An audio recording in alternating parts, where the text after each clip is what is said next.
Só desejo a todos a paz do nosso Senhor Jesus Cristo. Estamos aqui para dar a continuidade a um assunto muito importante e relevante para as nossas vidas acerca da escatologia bíblica. Desta feita, destacaremos acerca do arrebatamento. Quando falamos sobre arrebatamento, nós destacaremos também as duas fases da vinda do Senhor. A primeira fase é chamada de parousia, que é presença, visita rápida para não ficar. É a vinda de Cristo para os seus. E a segunda fase da vinda do Senhor é chamada de epipaneia, que é chamada de manifestação, vir à luz, resplandecer ou brilhar. Esta vinda do Senhor Jesus será visível com todos os seus santos. Nós destacaremos também as três correntes de interpretação. Os pós-tribulacionistas, aqueles que acreditam que a igreja será tirada após a grande tribulação. Os midi-tribulacionistas, que acreditam que a igreja será levada no meio da grande tribulação. E a corrente pré-tribulacionista e pré-milenista, que acreditamos que a igreja será levada antes da grande tribulação. Mas quando vamos ver, queridos e amados irmãos, o Senhor Jesus ensinou em Mateus 24 acerca de alguns sinais. Dentre esses sinais, nós destacaremos aqui que antecede a volta do Senhor: falsos cristos, guerras, apostasias, sinais dos céus, pestes, epidemias, falsos profetas, perseguições. E também destacaremos sobre os dias de Noé e os dias de Ló, que o Senhor Jesus mencionou. Nos dias de Noé, nós vamos ver que o que tomava conta era o consumismo. Porém, ainda prevalecia a família tradicional, que é o casamento. Porém, nós vamos ver nos dias de Ló, em que comprava, vendia, plantavam e edificavam. Ou seja, a economia ainda tomava conta. E o materialismo tomava conta. Mas não há menção da tradicional família cristã. Dentre esses sinais estão a ausência de fé.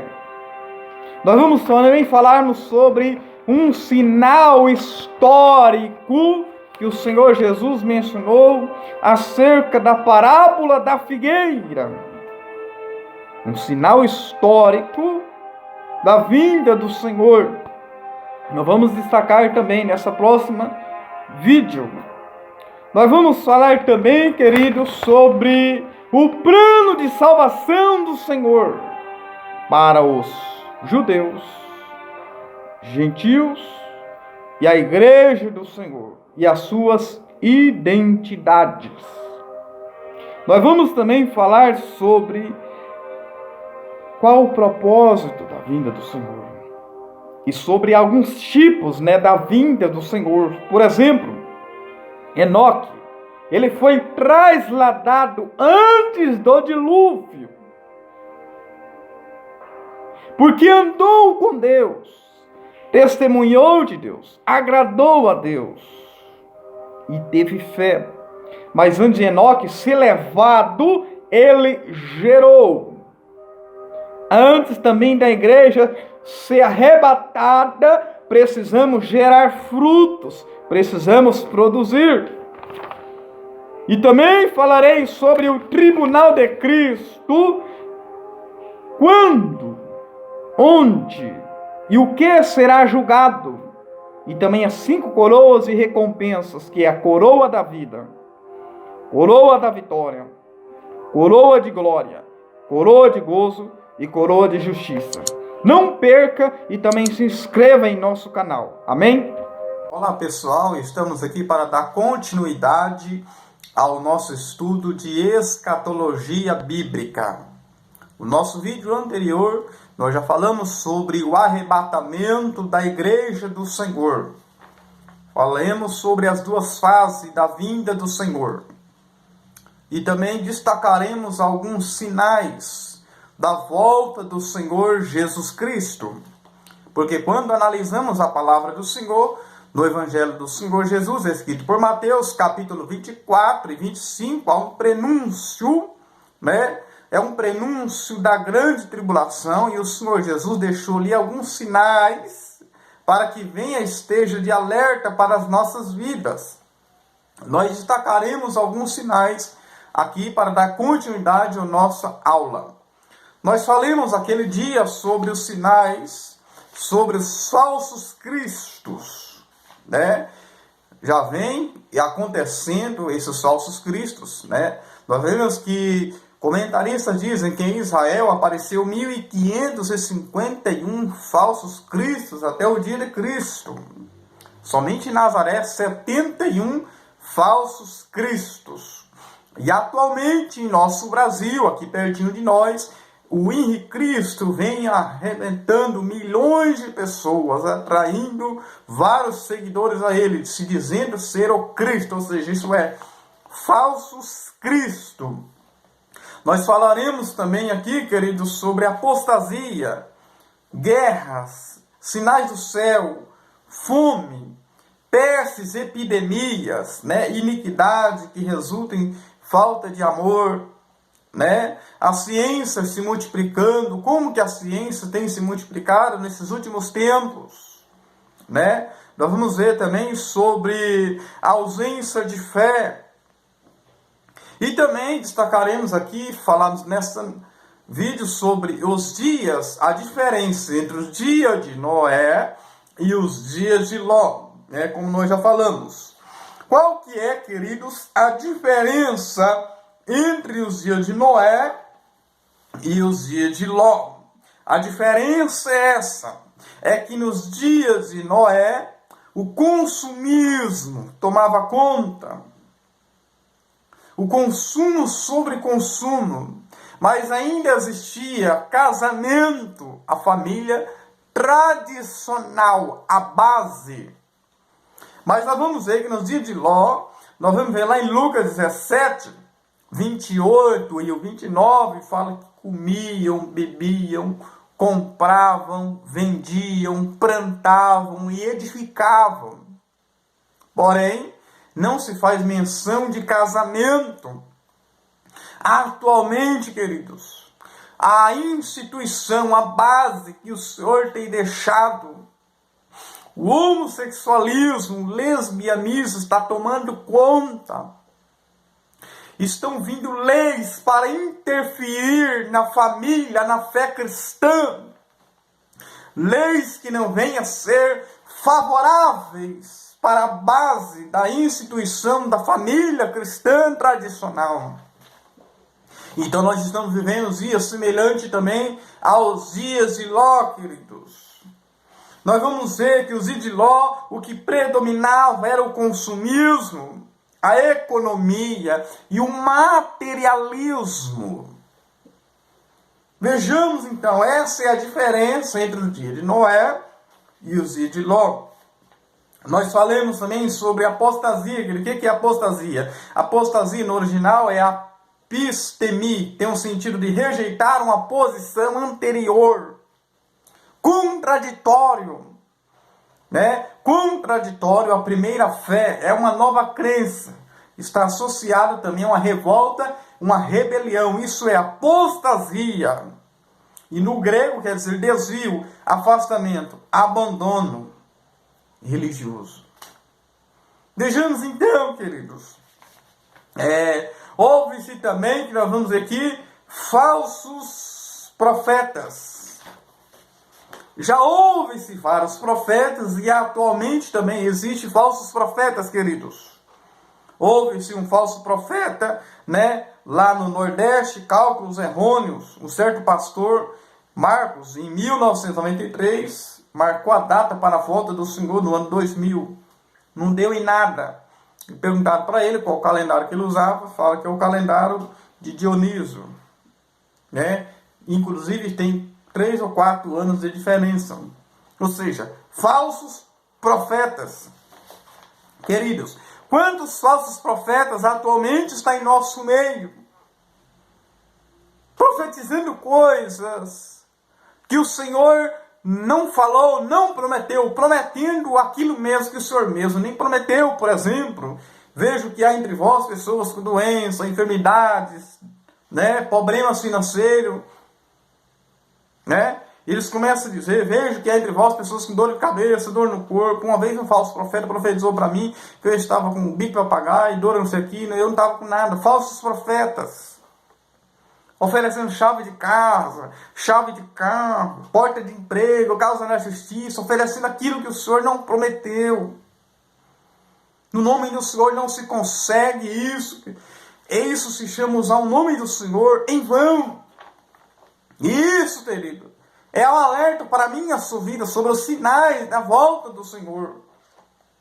Eu preciso entender, queridos, que existem 7 certezas acerca da vinda do Senhor Jesus. Aqui eu vou passar para vocês 7 certezas acerca da volta do Senhor. Primeiro, é que os mortos não estão mortos. 1 Tessalonicenses 4,14. Pois se cremos que Jesus morreu e ressuscitou, aos fiéis Jesus tornará a trazer com ele. Segunda certeza, que o Senhor voltará pessoalmente. Terceira certeza, vai haver uma palavra de ordem, Quarta certeza, a voz do arcanjo se ouvirá dos mortos. Quinta certeza, a trombeta de Deus. Sexta certeza, a ressurreição e o arrebatamento. E os mortos em Cristo primeiro. Sétima certeza, de estar para sempre com o Senhor. Sempre com o Senhor. Nós vamos partir para um sinal, queridos, aqui agora, um sinal histórico, que é sobre o Estado de Israel, sobre a parábola da figueira. Vamos ver o que o Senhor Jesus falou acerca da parábola da figueira. Primeiramente, nós vamos entender, queridos, que Jesus, ele veio para Israel, para os seus irmãos, porém não receberam. Isso está lá em João, né, capítulo 1, versículo 11. Veio para que era seu, ou seja, o que era seu? A morte, a cruz, o Calvário. Depois fala, mas os seus não receberam. Israel rejeitou a Cristo. Tá? Rejeitou a Cristo, não receberam a Cristo. Por eles não receber a Cristo, tornou-se o quê? Tornou-se infrutífero. O Senhor Jesus usa o exemplo de uma figueira.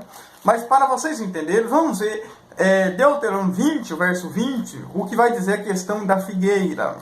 Deuteronômio capítulo 20 e o verso 20 diz assim: mas as árvores que souberes que não são árvores de comer, destruí-las e cortá-las. E contra a cidade que guerrear contra ti, edificará baluartes até que essa seja derribada. Ou seja, árvores que não produzissem fruto deveriam ser cortadas. Tá? Agora vamos ver lá em Levítico, vai explicar melhor esse assunto. Levítico 19, verso 23, olha o que diz aqui, Levítico 19, 23. E quando tiveres entrado na terra e plantares toda árvore de comer, servos-as incircunciso o seu fruto 3 anos. Ou seja, dentro de 3 anos eles não poderiam comer. Isso vos será incircunciso, dela não se comerá. Porém, no 4º ano, todo o seu fruto será santo para dar louvores ao Senhor. E eles deveriam comer no 5º ano, comereis o seu fruto, para que vos faça crescer a sua novidade. Eu sou o Senhor vosso Deus. Uma figueira, para ela produzir, é equivalente a 3 anos. Olha o que o Senhor Jesus trouxe lá em Lucas 13, do 6 ao 9, só para nós entendermos aquilo que o Senhor quis nos ensinar. Olha o que diz. Lucas 13, do 6 ao 9. Um certo homem tinha uma figueira plantada na sua vinha, e foi procurar nela fruto, nenhum achando. E disse ao vinhateiro: eis que há 3 anos venho procurar fruto nessa figueira, e não acho, corta-o, porque ela ocupa ainda inutilmente. Ou seja, 3 anos é o período em que a figueira precisa produzir. E respondendo disse: Senhor, deixa esse ano, até que eu escave e esterque, e se der fruto, ficará, e se não der, depois mandará cortar. Ou seja, aqui estava dando uma nova oportunidade para esta figueira. Jesus, os seus 3 anos e meio de ministério, ministrando para a nação de Israel, eles tiveram uma nova oportunidade de aceitar a Cristo. Mas por fim, eles vieram a rejeitar o Cristo Salvador. Cristo deu uma oportunidade para Israel. Então no finalzinho, no finalzinho do ministério do Senhor Jesus, olha o que ele disse lá em Mateus 23, 37 ao 39. Mateus 23, 37 ao 39. Olha o que diz. Essas são as últimas orientações que o Senhor dá a eles. Olha só. 23. Olha o que diz. 37. Jerusalém, Jerusalém, que matas os profetas e apedrejas os que te são enviados. Olha o Senhor Jesus dizendo: quantas vezes eu quis ajuntar os teus filhos como a galinha junta os teus pintos debaixo das asas, e não quisestes. Ou seja, Israel rejeitou a Cristo. Houve-se uma rejeição. E eis que a vossa casa ficará deserta, porque eu vos digo que desde agora não me vereis mais, até que digais: bendito que vem em nome do Senhor. Ou seja, isso aqui está referindo-se à segunda fase da vinda do Senhor. Nós já falamos sobre a primeira e a segunda fase da vinda do Senhor. A primeira fase é parousia, que é presença, visita rápida, é a vinda do Senhor para os seus. É chamado de o dia de Cristo. E a segunda fase da vinda do Senhor é epipaneia, que quer dizer manifestação, vir à luz, trazer à tona. Aqui é chamado de o dia do Senhor, quando o Senhor vai vir com os seus. Então, na primeira fase, para os seus, na segunda fase, com os seus. No final da grande tribulação, o Senhor Jesus está dizendo para eles: não me vereis mais, até que digais: bendito que vem em nome do Senhor. Jesus falou para os judeus, para Israel, para a nação eleita, escolhida por ele. E por fim, queridos, nós vamos ver aqui, e por isso abriu seu espaço para o tempo dos gentios, que diz assim: veio para o que era seu, e os seus não receberam, mas todos, os gentios, a igreja, todos quanto receberam, deu-lhe poder de ser chamado filhos de Deus, ao que creem no seu nome. Então vejamos, queridos, a rejeição de Israel trouxe caos.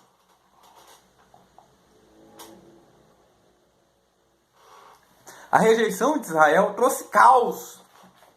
Que caos foi esse? No ano 70, general Pompeu, Tito, no ano 70, depois de Cristo, nós vamos ver aqui, lá em Lucas 21, Lucas capítulo 21, olha o que diz, Lucas 21, do 20 ao 24, mas quando virdes cercados seus exércitos, sabeis então que é chegada a sua desolação. Então os que estiverem na Judéia que fujam para os montes, e os que estiverem no meio da cidade que saiam, e os que estiverem nos campos que não entrem nela. Porque dias de vingança são esses, para que se cumpra todas as coisas que estão escritas. Mas ai das grávidas e das que criarem naqueles dias, porque haverá grande aflição na terra e ira sobre este povo. Ou seja, Tito, A invasão de Tito, diz os historiadores, que as mulheres grávidas eram abertas e colocaram gatos vivos dentro e costurados. Né? Olha o que diz agora, 24. E cairão ao fio da espada, e para todas as nações serão levados cativos. E Jerusalém será pisada pelos gentios, até que o tempo dos gentios se completem. Ou seja, Jerusalém é pisada pelos gentios até 1948, até que se complete o tempo dos gentios. Em 1948, 13 de maio, né, houve 10 dias, o retorno, né, de Israel, o retorno de Israel, né, porque Israel ficou o quê? Sem pátria. Hitler, né, na Segunda Guerra Mundial também, matou 6 milhões de judeus. Israel ficou 1878 anos sem pátria. Mas em 1948 cumpriu-se uma das profecias bíblicas que nós vamos destacar aqui. Vejamos então, queridos. Esse Hitler matou aproximadamente 60 milhões de judeus. Ou seja, 60 milhões de pessoas, 6 milhões foi somente judeus. Vejamos então, queridos, cumpriu-se algumas profecias. Que profecia foi essa que se cumpriu em 1948? Isaías 27, verso 6, olha o que diz. Isaías 27, o verso 6. Dias virão em que Jacó lançará raiz e florescerá e brotará Israel e se encherão de fruto a face do mundo. Aqui é uma promessa para a nação de Israel, que floresceria. É o brotar da figueira. Foi o que o Senhor Jesus, ele disse, queridos. Lá em Lucas mesmo, no seu capítulo 21, né? Capítulo 21, olha o que diz aqui. E haverá sinais no sol e na lua e nas estrelas, e na terra angústia das nações, em perplexidade pelo bramido do mar e das ondas. Homens desmaiando de terror na expectação das coisas que sobrevirão ao mundo, porquanto os poderes do céu serão abalados. E então virão vir o Filho do Homem numa nuvem com poder e grande glória. Queridos, eu preciso entender que isso aqui é um prenúncio, né? É um prenúncio da vinda do Senhor Jesus. Como ele diz também lá em Mateus 24, lá em Mateus 24, verso 8, vai dizer que essas coisas são o princípio das dores. É o princípio das dores. A palavra, queridos, aqui que nós vamos ver, dores, é odim, né? Equivale-se a princípios.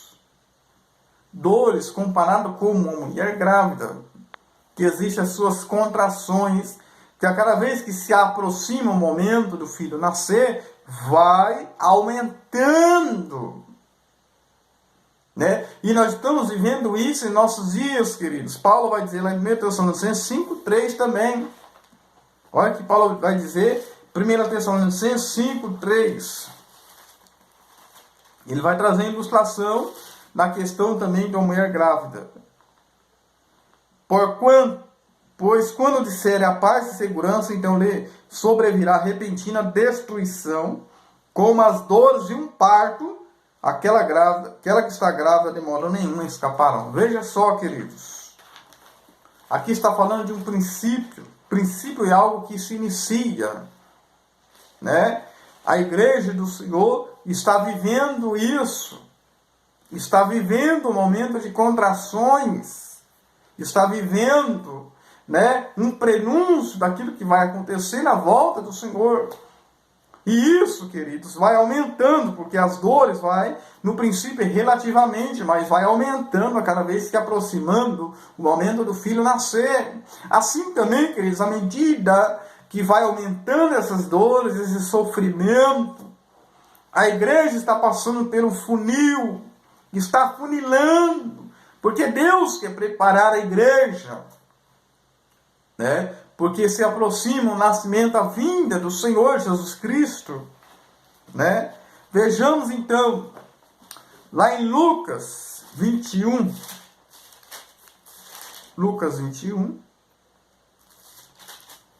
olha o que diz aqui. Ora, 28. Quando essas coisas começarem a acontecer, olhai para cima e levantai vossa cabeça, porque a vossa redenção está próxima. Olha o verso 29. E disse uma parábola, uma ilustração, uma comparação. Olhai para a figueira e para todas as árvores. Olhai para Israel e aqueles que estão perto, os gentios, a igreja do Senhor. Quando já começaram a brotar, sabeis por vós mesmos, vendo a que já está o verão. Assim também, quando virdes acontecer essas coisas, sabei que o reino de Deus está perto. Em verdade vou dizer que não passará essa geração até que tudo isso aconteça. Passará o céu e a terra, mas as minhas palavras não hão de passar. Israel nasceu, queridos, de volta à sua pátria, cumprindo-se algumas profecias também de Ezequiel 37. Nós vamos ver também que existe uma profecia em Isaías 66, 8 e 9. Olha o que disse. Isaías 66, verso 8, verso 9. Olha o que diz. Olha o que diz a palavra do Senhor.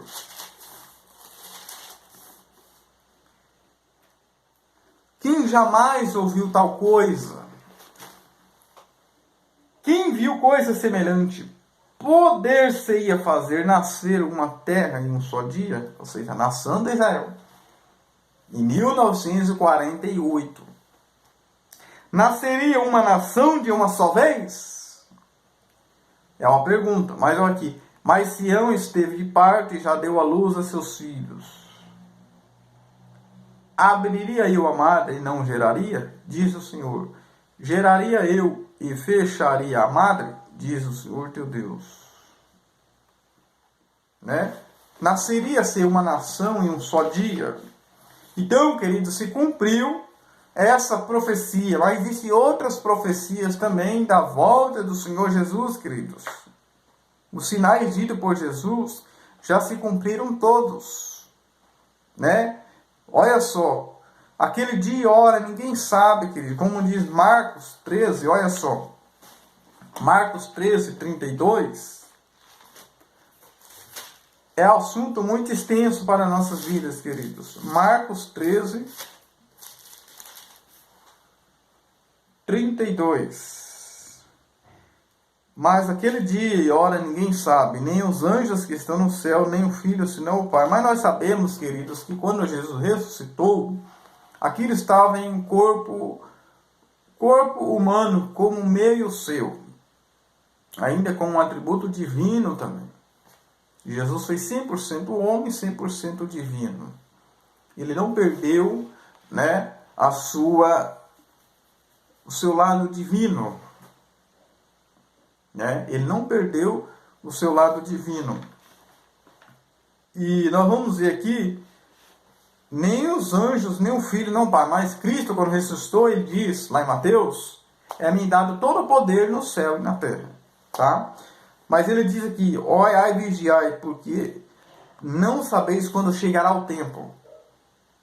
É como se um homem partindo para a sua terra e deixasse a casa, e desse autoridade ao servo, a cada um a sua obra, e mandasse ao porteiro que vigiasse. Olha o que ele diz. Vigiai, pois, não sabeis quando virá o Senhor, se é à tarde, se é à meia-noite, se é ao cantar do galo, ou se pela manhã. Aqui o próprio Senhor Jesus está falando que ninguém sabe o dia nem a hora. Por isso que nós comparamos com aquela parábola das 10 virgens. Aquelas 5 loucas, que deveriam estar preparadas como as 5 prudentes, elas não estavam. Né? Elas tinham somente as lâmpadas, mas não tinham azeite de reserva.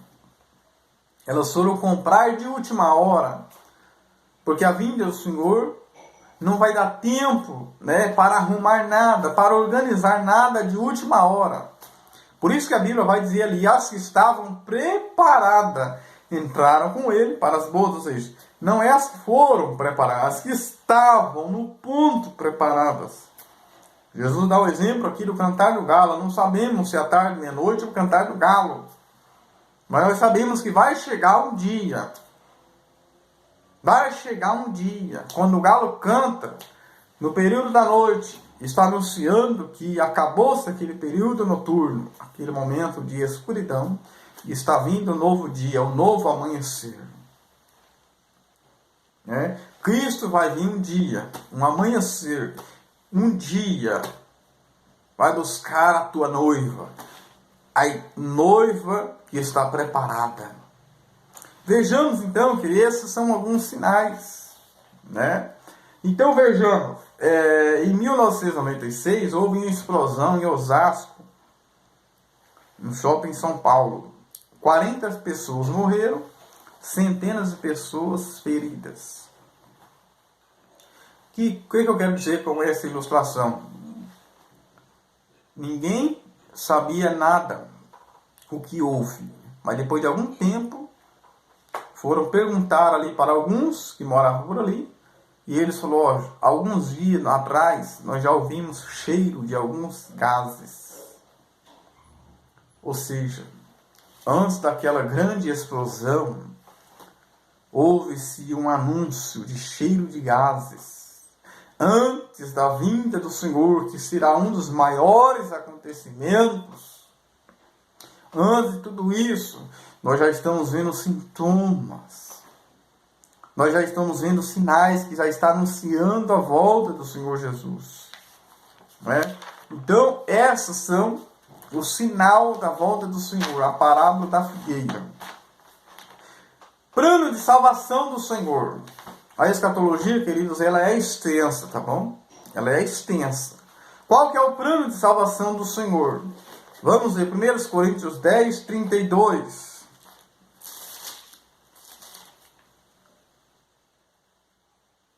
1 Coríntios 10, 32 diz assim: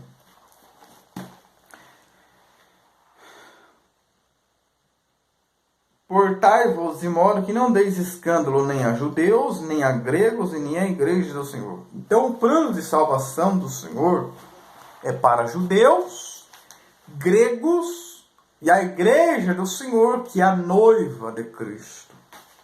Então, vejamos. Então, a vinda do Senhor, como que será a vinda do Senhor para esse grupo de pessoas, para esses três grupos?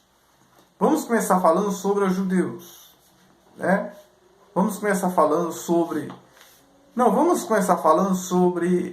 os judeus.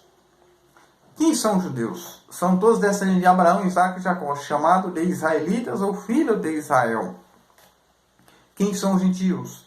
Gentios são todos os não-judeus, chamados de estrangeiros, gregos ou nações também. E quem é a igreja? São todos os judeus e gentios convertidos a Cristo. Judeus e gentios convertidos a Cristo. Então a vinda de Cristo para os judeus virá como Messias libertador, após expulgá-lo mediante a grande tribulação. A vinda do Senhor para os gentios, são nações em geral, virá como Rei dos Reis e Senhor dos Senhores.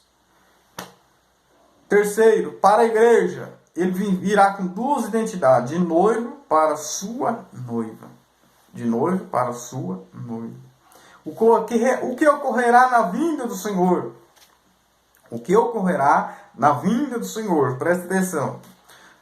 A ressurreição de todos os santos do Antigo Testamento, desde Adão, e seguindo o tribunal de Cristo e as bodas do Cordeiro, que não devem ser confundidas com aquelas bodas de Israel, que foi o convite a eles, que dá lá em Mateus 22. Então, qual que é o propósito da vinda do Senhor? A ressurreição e a transformação dos vivos. Deixa eu repetir isso aqui. A ressurreição de todos os santos desde Adão e a transformação daqueles que ficarem vivos até a vinda do Senhor Jesus. Então já deu para vocês entenderem qual que é o propósito da vinda do Senhor.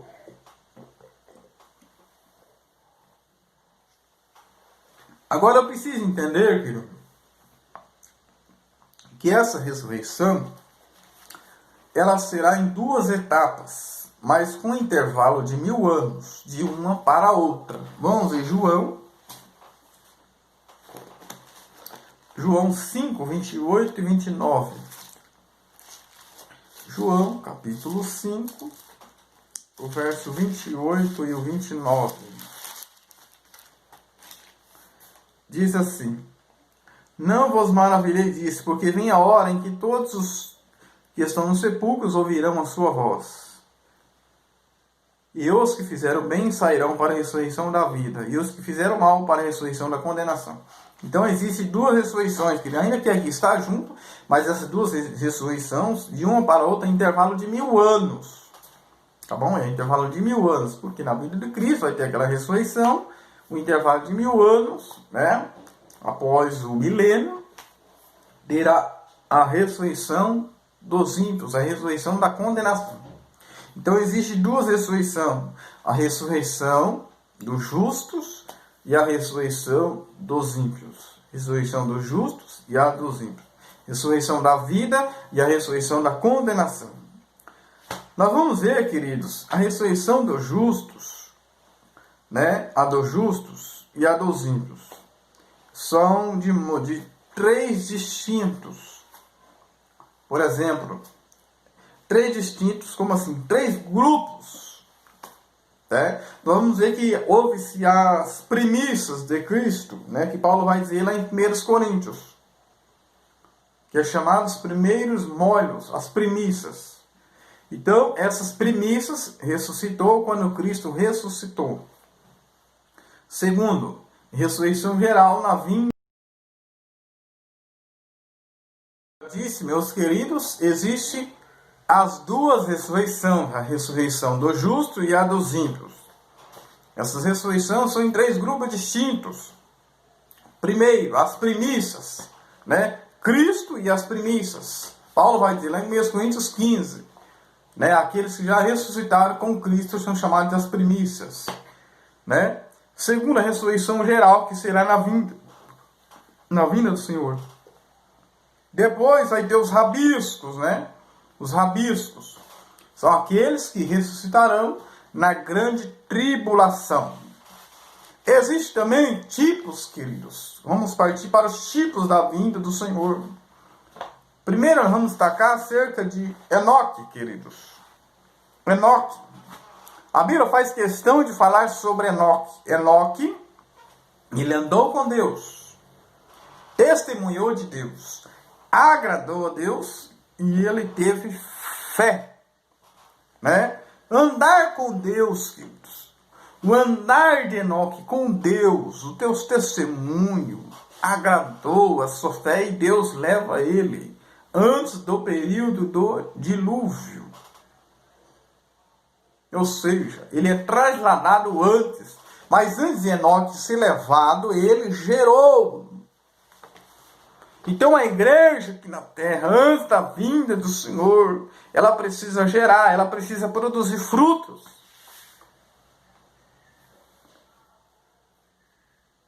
Mas não podemos gerar frutos para ficar, mas gerar frutos para subir na vinda do Senhor. Veja o que diz lá em Amós 3,3. Andarão dois juntos se não estiverem de acordo? Enoque andou com Deus porque estava de acordo com Deus, porque cumpria os requisitos que o Senhor ordenava. Não é Deus que anda conosco, é nós que andamos com Ele. Olha o que diz Miqueias 6:8. Olha o que o Senhor disse. Miqueias 6:8. Olha o que diz. Ele declarou, homem, o que é bom. E o que é que o Senhor pede, senão que pratique a justiça, e ames a beneficência, e que ande humildemente com Deus? Deus quer que andemos humildemente com Ele. Andemos com Ele. Né? Veja também Salmo 56, o verso 13. Olha o que diz o Salmo 56 também, o verso 13.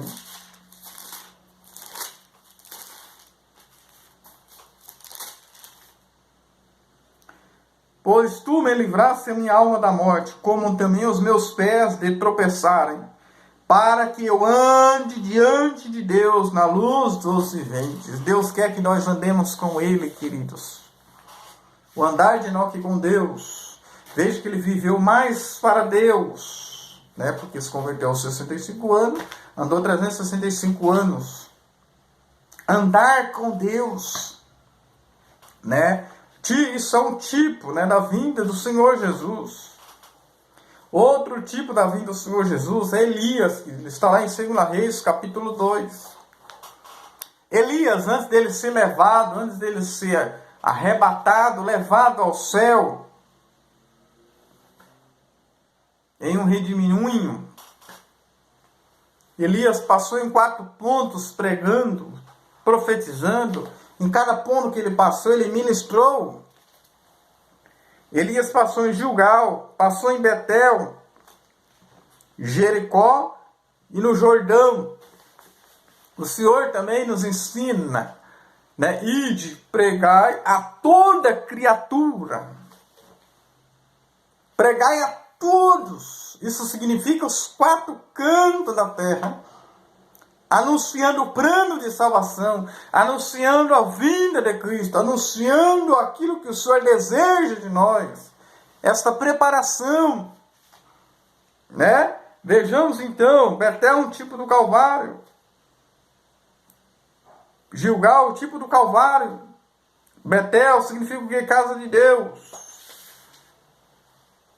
Jacó se purifica antes de ele ir para ali, sepultou os deuses. Jericó, milagres extraordinários aconteceu ali. A Bíblia diz que esses sinais seguirão também aos que crerem. Jordão, né? Veja ali em Jordão a divisa, né? De chegar em Canaã.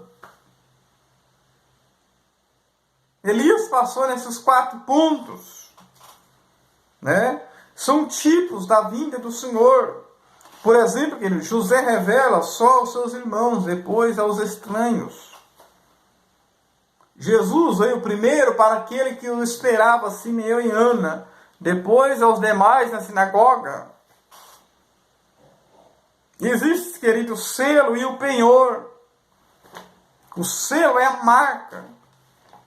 É aquilo que comprou, pagou o preço. Então, se Cristo pagou o preço, tem um penhor, ele vai vir buscar aquilo que é dele. Creia nisso. Nós vamos ver, queridos, também. Nós vamos ver também que só veio 7 anos de fome quando José casou. Deus só destruiu Sodoma e Gomorra quando Ló saiu dali, foi dada a ordem ali. Entenda isso. E o Senhor, usando o anjo ali, ainda falou para que Ló se apressasse em sair dali. A Bíblia diz lá em Pedro, aguardando e apressando-nos a vinda do Senhor. Deus tem pressa.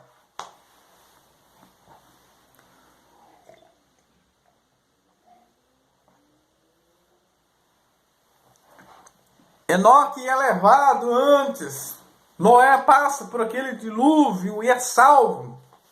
Porque a Bíblia diz também que ele andou com Deus. A Bíblia só menciona 2 que andaram com Deus, Noé e Enoque.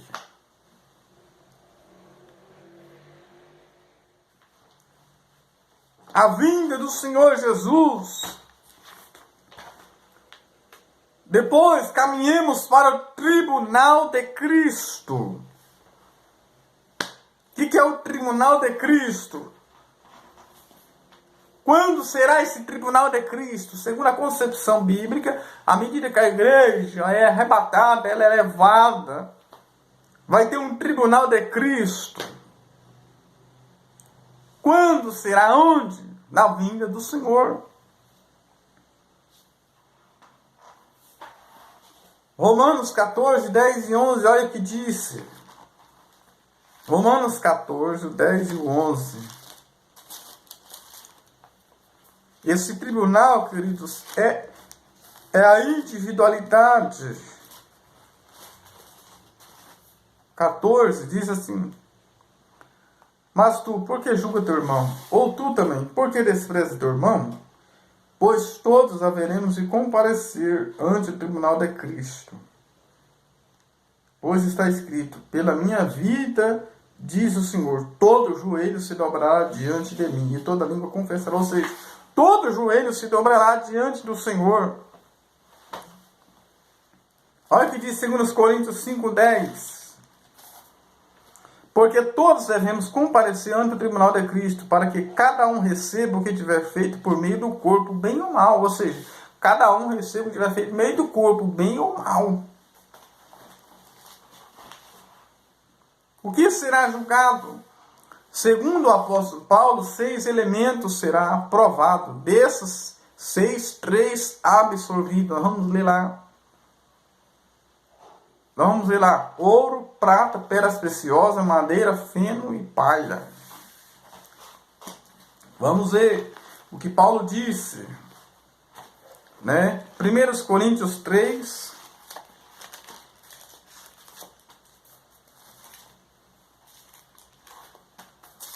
Coríntios, capítulo 3. Olha o que vai dizer: se alguém sobre esse fundamento formar um edifício de ouro, primeiro, ouro, prata, terceiro, pedras preciosas, quarto, madeira, quinto, feno, sexto, palha. E a obra de cada um se manifestará na verdade. O dia o declarará, pelo fogo será descoberto. E o fogo provará qual seja a obra de cada um. Os católicos aplicam aqui como purgatório, mas aqui não tem nada a ver com purgatório. A obra de cada um se manifestará na verdade, o dia declarará, porque pelo fogo será descoberto, e o fogo provará qual seja a obra de cada um. Né? Nós vamos ver lá em Hebreus 12, 29, que o nosso Deus é amor, mas é um fogo consumidor. A Bíblia diz também lá em Jeremias 23, 29, não é a minha palavra como fogo. Nós vamos ser julgados pela própria palavra, queridos. E pela mesma palavra também seremos condenados. Paulo vai dizer esses 6 elementos, mas qual é o que o fogo vai destruir? É a madeira, feno e palha. Estamos falando sobre a madeira. Feno e palha são 3 elementos destrutíveis. E ouro. Ouro simboliza o quê? Ouro simboliza a glória do Senhor. E a prata. Prata fala da redenção. Fala daquele que foi redimido. E as pedras preciosas. Fala dos dons. Fala dos dons. Dos frutos do Espírito. E a madeira. Madeira fala do quê? Da natureza humana. Da glória humana. Tudo que fazemos, queridos, não deve ser para a minha glória. Não é o ser visto, mas o serviço.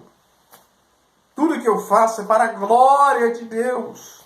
Quantos trabalhos feitos, querido, para a glória humana, para a glória do homem. Madeira fala do nosso lado humano, a glória humana. E o feno é aquilo que é o monte, né? Junto ao monte, mas o fogo destrói em instante. Ou seja, faz muita coisa, mas para somente aparecer, para ser visto.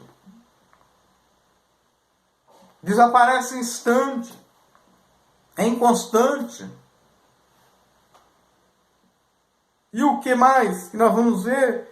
Madeira, feno e a palha. E a palha é o que? Não tem resistência. É instável, é escravidão, lá em Êxodo 5. Escravidão. Lá no Salmo 1 diz sobre os ímpios, como a palha que o vento leva. É levado, como diz o apóstolo Paulo, Efésios 4,14, pelo qualquer vento de doutrina leva ele. Não tem firmeza, não tem constância, não fica em lugar nenhum, não tem um paradeiro. É fino.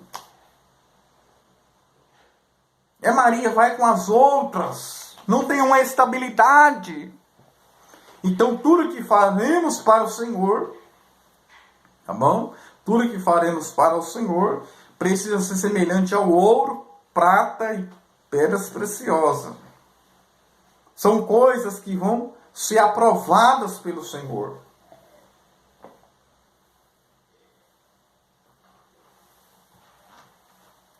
Porque nós estamos em um edifício, querido. Nós estamos em um edifício, né? O próprio apóstolo Paulo diz, lá em Efésios capítulo 2, né? O que o apóstolo Paulo vai dizer? O 20, olha só. Edificado sobre o fundamento dos apóstolos, dos profetas, de que Jesus é a principal pedra de esquina, ou seja, qual é a pedra de esquina? Aquela que alinha, aquela que ajusta, aquela que é a principal. Cristo é a pedra mais importante, eu preciso estar alinhado com essa pedra de esquina. Eu preciso estar alinhado, né? O qual que todo edifício, ou seja, bem ajustado, cresce para o templo do Senhor. Né? Cresce para o templo do Senhor. Vejamos então, queridos. É isso que Paulo vai dizer. E além de tudo, lá em Apocalipse, vamos partir para 5 coroas. Apocalipse 22, 12. Esse tribunal de Cristo é o julgamento das obras. É o julgamento das obras, das recompensas de cada um. Né? Existe, que a Bíblia fala sobre 5 coroas. Apocalipse 22, 12. Nós vamos entender que existe uma recompensa para a minha e a sua vida, para os vencedores. Olha o que diz Apocalipse 22, 12. Eis que eu venho sem demora, e o meu galardão está comigo para dar a cada um segundo a sua obra. Cada um vai receber por aquilo que tem feito. Muitos buscam, queridos, galardões aqui na terra. Mas existem 2 galardões, um na terra e um na celestial. A Bíblia diz que quem é recompensado aqui na terra não terá recompensa no futuro. Eu não posso fazer nada esperando recompensa terrena, esperando recompensa aqui da terra. Porque aqui fala das nossas recompensas. O que a Bíblia diz, queridos? Lá em 1 Coríntios. Lá somente fala que o nosso trabalho não é vão, ou seja, não é vão que fazemos para o Senhor, com amor, com dedicação, buscando a glória do Senhor. Não. Vamos falar sobre as 5 coroas. Primeira coroa, a coroa da vida. Essa coroa da vida, dada a todos os salvos fiéis até a morte, ou a vinda do Senhor. Ou seja, fiéis até a morte, ou a vinda do Senhor. Né? Aos vencedores dos 3 inimigos, a carne, o mundo e o diabo. Tiago 1,12, olha o que diz. Tiago 1,12. Olha o que diz. Bem-aventurado o que sofre a tentação, porque quando for provado receberá a coroa da vida, ao qual o Senhor tem prometido aos que o amam. Olha o que diz também Apocalipse 2, verso 10. Muitos cristãos, queridos, já foi perseguido, já foi martirizado. Quantos na faculdade são feitos de chacotas? São feitos de chacota porque seguem a Cristo. Quantas perseguições os cristãos viveram, os cristãos da era primitiva. Muitos foram mortos por leões, os leões devoraram. Por ser fiel ao Senhor. Vai ter a coroa da vida. Apocalipse 2:10, olha o que diz. O Senhor está dizendo para a igreja que sofreriam uma grande tribulação, mas para que eles fossem fiéis. É o que eles receberiam. Nada tema, as igrejas de Esmirna, essa é a segunda carta. Nada tema das coisas que há de padecer. Eis que os diabos lançará, ou seja, o próprio Senhor já está dizendo isso. Alguns vão nas prisões, olha. Como foi Tiago, Pedro. para que sejais tentados. E tereis, o Senhor Jesus dizendo, a tribulação de 10 dias. Ou seja, vocês vão ter tribulação de 10 dias. Mas com tudo isso, olha o que ele diz. Ser fiel até a morte e dar-te-ei a coroa da vida. O inimigo pode matar o teu corpo, mas não consegue matar a tua alma. Existe um comentarista que diz, queridos, que a fé em Jesus não nos livra do sofrimento presente, mas livra do sofrimento futuro, eterno.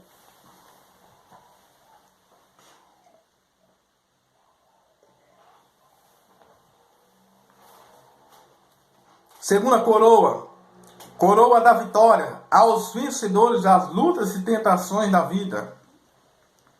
1 Coríntios 9, 25. Olha o que Paulo diz. E todo aquele que luta de tudo se abstém. Eles fazem para alcançar a coroa corruptíveis. Nós, porém, por um incorruptível. Ou seja, os atletas lutavam. Existiam lutas por recompensas, por coroa passageira, perecível, corruptível. Mas Paulo disse que estava lutando uma luta espiritual por uma coroa incorruptível. A coroa da vitória. Terceira coroa, coroa de glória, dada a todos os obreiros do Senhor. Os obreiros do Senhor. Terceira coroa, 1 Pedro 5. Vocês acompanhem na Bíblia, tá bom, queridos? Estamos falando tudo aquilo que está na palavra do Senhor. 1 Pedro 5, do 2 ao 4, olha o que diz. Pedro vai dizer, apacentai o rebanho de Deus que está entre vós, tendo cuidado dele, não por força, mas voluntariamente. Nem por torpe ganância, mas de ânimo pronto. Nem como tendo domínio sobre a herança de Deus, mas servindo de exemplo ao rebanho. Olha só agora. E quanto aparecer o sumo pastor, alcançareis a incorruptível coroa de glória. Coroa de glória. Esta coroa de glória é para os obreiros do Senhor. Quarta coroa, coroa de gozo.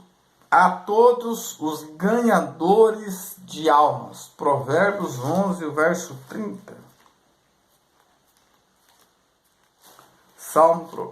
Provérbios 11, verso 30 diz assim, o fruto do justo é a árvore da vida, e o que ganha a alma, sábio é. Olha o que diz Daniel 12, 3, para complemento.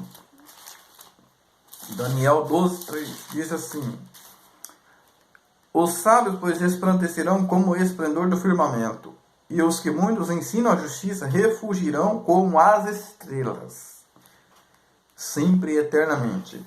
Para encerrar, 1 Tessalonicenses 2,19. 1 Tessalonicenses 2,19. Olha o que diz o apóstolo Paulo. Porque qual é a nossa esperança? Ou gozo? Ou coroa de glória? Porventura, não sois vós diante do Senhor Jesus Cristo na sua vinda? Aqui está falando da coroa de glória. É a coroa de gozo. Quinta coroa, coroa da justiça. Coroa da justiça dada a quem? Aos vencedores. Aos vencedores de lutas, provas, aflições. Olha o que diz Paulo dizendo no final da sua carreira, 2 Timóteo 4, verso 7 e 8, diz assim, combati o bom combate, acabei a carreira e guardei a fé. Desde agora a coroa da justiça me está guardada, a qual o justo Senhor, justo juiz, me dará naquele dia. Não somente a mim, mas a todos que amarem a sua vinda. Desde agora, Paulo diz, a coroa da justiça me está guardada. Então a coroa da justiça, nós sabemos que Paulo morreu decapitado no final da sua vida. Mas ele recebeu por lutar a coroa da justiça. Os homens podem ter feito injustiça, mas Deus tem a coroa da justiça ao apóstolo Paulo. Então existe aqui essas 5 coroas. Coroa da vida, coroa da vitória, coroa de glória, coroa de gozo, regozijo, alegria, coroa da justiça. Amém? Eu peço que vocês se inscrevam, queridos, em nosso canal, compartilhem essa live.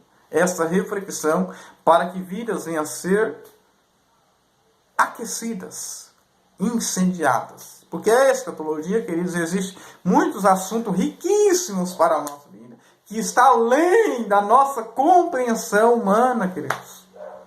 Está além da nossa compreensão humana. Está além daquilo que está no papel. Porque Paulo diz lá em Coríntios aquilo que o olho não viu, percebeu, nem subiu o coração do homem. São os que Deus tem preparado para aqueles que o amam. Amém?